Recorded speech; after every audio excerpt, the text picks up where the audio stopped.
So with the quantimeter as well, another setting we need to do is we need to set the moisture correction. So that's the difference between what the combine is measuring and what's actually in the grain store.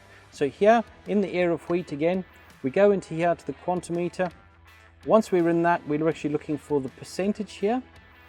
Make sure it's turned on. If it's not turned on, it won't be measuring. What we're looking at is the bottom one here. It says the current moisture. This is the moisture the machine is measuring. Then we measure it in the grain store. So it could be 14% on the combine and it could be 15% in the grain store. So that is a 1% difference. That's a plus 1% difference. All we do is go in here. We now adjust it to +1.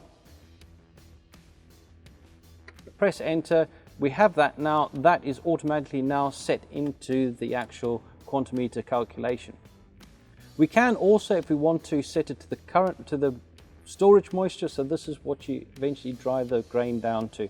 So set that one there and then set it to on, and now the machine will measure itself to that particular moisture itself. So for the moisture meter itself, if you are in dirty crops, it is also a good idea just to give it a clean off every now and then though. So to do this, what we need to do is undo the two nuts here. When we take this strap off here, we must be careful of this little earth strap here, not to break it.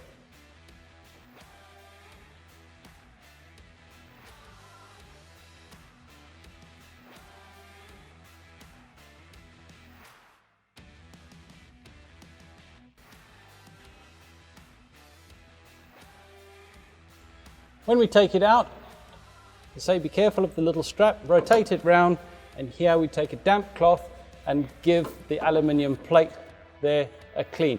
Don't use any solvents, and say this is all plastic here, so just be careful of that. So just damp water, clean it off. Once it's cleaned, then put it back in. Make sure it fits snugly, it only goes in one little place. Put the strap back on, and the nuts and washers.